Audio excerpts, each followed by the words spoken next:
Assalamualaikum warahmatullahi wabarakatuh. Yang terhormat Bapak Dr. Muhammad Fadilah MSI sebagai dosen pengampu mata kuliah Metabolisme dan Informasi Genetik. Kami dari kelompok 2 akan mempresentasikan materi dengan judul Factors Carry Out Beta Oxidation in the Liver yang merupakan bagian dari katabolisme asam lemak. Sebelumnya, izinkan saya untuk memperkenalkan anggota dari kelompok 2.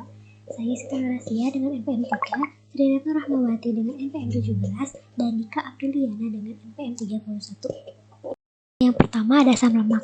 Asam lemak merupakan sekelompok senyawa hidrokarbon yang berantai panjang dengan gugus karboksilat pada ujungnya.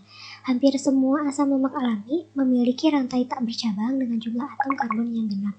Asam lemak ini menjadi sumber nutrisi karena ketika metabolisme mereka akan menghasilkan ATP dalam jumlah yang sangat banyak. Triacylglycerol merupakan cadangan energi yang sangat besar karena dalam bentuk reduksi dan bentuk anhidrat, oksidasi sempurna asam lemak akan menghasilkan energi sebesar 9 kilokalori per gram dibandingkan karbohidrat dan protein yang hanya menghasilkan energi sebesar 4 kilokalori per gram. 1 gram glikogen akan mengikat sekitar 2 gram air, maka 1 gram lemak akan menyimpan energi 6 kali lebih banyak daripada energi yang dapat disimpan oleh 1 gram glikogen yang terhidratasi. Ini menyebabkan bahwa triacylglycerol dijadikan sebagai simpanan energi yang lebih utama dibandingkan glikogen. Asam lemak memiliki 4 peranan utama. Yang pertama, asam lemak merupakan unit penyusun fosfolipid dan glikolipid. Molekul-molekul amfipatik ini merupakan komponen penting bagi membran biologi. Yang kedua, banyak protein dimodifikasi oleh ikatan kovalen asam lemak yang menempatkan protein ke lokasi pada membran. Yang ketiga, asam lemak merupakan molekul bahan bakar. Asam lemak ini disimpan dalam bentuk triacylglycerol yang merupakan ester gliserol yang tidak bermuatan. Yang keempat, derivatif asam lemak berperan sebagai hormon dan cakra intrasel. Tahap awal penggunaan lemak sebagai sumber energi adalah hidrolisis triacylglycerol oleh lipase yang akan menghasilkan gliserol dan asam lemak. Aktivitas lipase sel adiposa diatur oleh beberapa hormon yang mengaktifkan adenilat siklase di dalam sel adiposa dengan cara memicu reseptor. Peningkatan kadar adenosin monofosfat siklik akan merangsang protein kinase A yang akan mengaktifkan lipase dengan cara fosforilasi. Gliserol yang terbentuk pada lipolisis akan mengalami fosforilasi dan dioksidasi menjadi dihidroksiaseton fosfat, yang selanjutnya mengalami isomerisasi menjadi gliseraldehida 3-fosfat. Zat antara ini terdapat pada jalur glikolisis dan glukogenesis. Dengan demikian, gliserol dapat diubah menjadi piruvat atau glukosa di dalam hati. Kebalikannya, dapat terjadi melalui reduksi dihidroksiaseton menjadi gliserol 3-fosfat. Hidrolisis oleh fosfatase akan menghasilkan gliserol.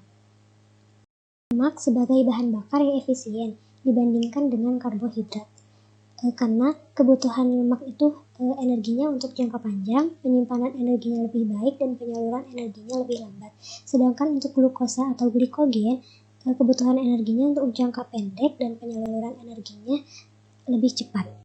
Selanjutnya, saya akan menjelaskan mengenai metabolisme asam lemak. Seperti yang telah kita ketahui bahwa asam lemak bebas disimpan sebagai trigliserida di dalam jaringan lemak. Dan jika dibutuhkan sebagai energi, trigliserida akan dipecah menjadi asam lemak dan gliserol melalui proses lipolisis dan kemudian ditransportasikan menuju sel untuk dioksidasi menjadi energi. Proses yang terjadi dalam metabolisme asam lemak dihidrolisis dari lemak yang berasal dari makanan yang kita makan oleh enzim pankreas. Lalu, garam empedu berfungsi untuk memungkinkan penggabungan asam lemak dan pencernaan lemak lainnya ke misel. Nah, penyerapan lemak akan terjadi di sepanjang usus halus atau usus kecil. Asam lemak yang rantai pendek dan sedang akan langsung diserap ke dalam darah, sedangkan asam lemak yang rantainya panjang akan diserap ke dalam dinding lemak dan kemudian diletakkan kembali ke trigliserida. Trigliserida yang dilapisi kolesterol dan protein akan membentuk senyawa kilomikron yang merupakan senyawa yang berfungsi sebagai transportasi trigliserida dari usus ke jaringan lainnya. Kilomikron dilepaskan ke kapiler limfatik atau lakteal dan kemudian diangkut melalui sistem limfatik dan saluran dada sampai ke lokasi dekat jantung. Toraks akan mengosongkan kilomikron dan kemudian kilomikron akan mengangkut trigliserida ke jaringan di mana asam lemak disimpan menjadi energi. Proses penyimpanan asam lemak. Setelah dilakukan transportasi asam lemak diangkut ke dalam jaringan adiposa putih. di mana asam lemak akan mensintesis kembali menjadi trigliserida dan disimpan sebagai tetesan lemak.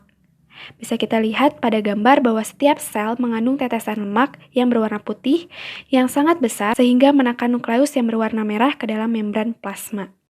Selanjutnya adalah oksidasi asam lemak.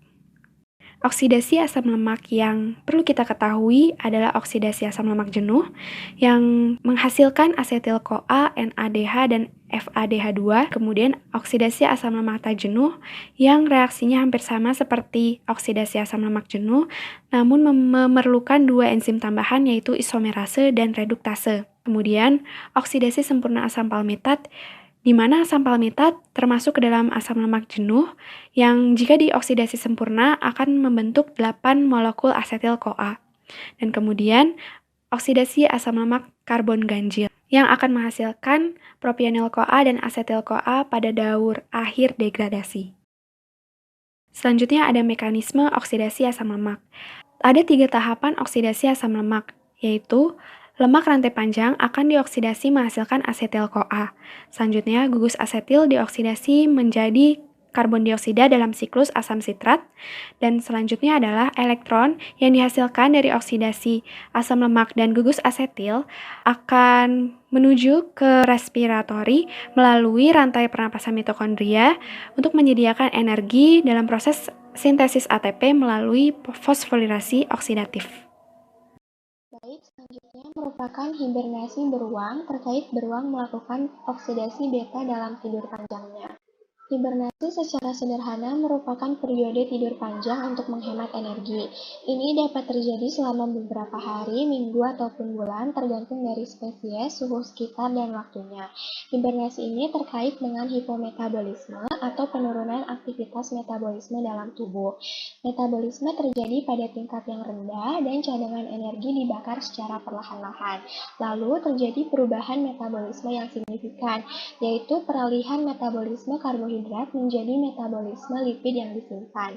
Hibernasi ini terjadi pada beberapa spesies termasuk mamalia, di antaranya marsupialia, tikus, kelelawar, primata, dan beruang. Untuk beruang grizzly ini sendiri, ia berhibernasi selama musim dingin, yaitu sekitar 7 bulan. Beruang tersebut tidak makan, minum, ataupun buang air kecil dan buang air besar selama berbulan-bulan dan mempertahankan suhu tubuhnya sekitar 32-35 derajat Celcius. Beruang ini menyimpan sejumlah besar lemak tubuh sebagai persiapan untuk hibernasi. Ketika mendekati musim dingin, beruang grizzly dewasa akan makan selama 20 jam sehari dan mengkonsumsi makanan 2-3 kali lipat lebih banyak setiap harinya. Dari cadangan lemak tersebut, ia akan mempertahankan hidupnya selama hibernasi. Di sini ada peran regulasi lipid selama hibernasi. Yang pertama, sebagai sumber energi penting dan molekul esensial yang mendasari fluiditas membran pada suhu rendah. Dan yang kedua, bertindak sebagai ligan dan mengaktifkan reseptor peroksisom proliferator. Beruang grizzly ini melakukan oksidasi beta asam lemak jenuh dari sumbernya asam lemak yang telah disimpan sebelumnya. Oksidasi beta ini melewati 4 langkah dasar. Untuk reaksinya ada di bagian kiri. Nah, yang pertama ada oksidasi asil-CoA oleh asil-CoA dehidrogenase yang menghasilkan FADH 2 kali. Nah, lalu yang kedua, hidrasi ikatan tangkap C2 dan C3 oleh enyl-CoA hidratase, di mana di sini dibutuhkan molekul H2O atau air. Lalu yang ketiga, oksidasi kedua oleh beta-hidroaksil-CoA dehidrogenase, di mana gugus hidroksil diubah menjadi gugus karbonil dan dihasilkan NADH. Lalu yang keempat, pemecahan beta-ketoasil-CoA oleh gugus tiol atau tiolase dari molekul CoA lain yang dihasilkan asil-CoA dengan rantai karbonnya 2 atom karbon lebih pendek dan dihasilkan 1 molekul asetil-CoA. Pada reaksi ini yang diambil merupakan contoh dari asam palmitat atau palmitoyl-CoA, di mana pada akhirnya akan dihasilkan asetil-CoA, FADH2 kali, dan NADH. Ini terjadi pada satu siklus atau satu daur. Selanjutnya, karena asam lemak mengalami penghilangan oksidatif unit 2 karbon berturut-turut dalam bentuk asetil-CoA yang dimulai dari ujung karboksil rantai asil lemak, karena di sini merupakan palmitoyl-CoA atau asam palmitat yang memiliki rantai 16 karbon, maka ia akan mengalami 7 daur dan pada daur terakhir ia akan dihasilkan 2 molekul asetil-CoA, sehingga pada akhirnya akan dihasilkan 8 molekul asetil-CoA. Oksidasi beta asam lemak jenuh ini akan menghasilkan energi yang cukup untuk pemeliharaan suhu tubuh, sintesis aktif asam amino dan protein, lalu aktivitas lain yang membutuhkan energi seperti transport membran.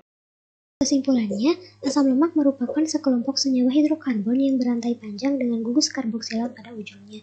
Proses oksidasi asam lemak merupakan proses yang terjadi di mitokondria, di mana terjadi pada atom karbon beta, sehingga disebut beta oksidasi. Setiap kali oksidasi akan menghasilkan asetil-CoA, NADH, dan FADH2.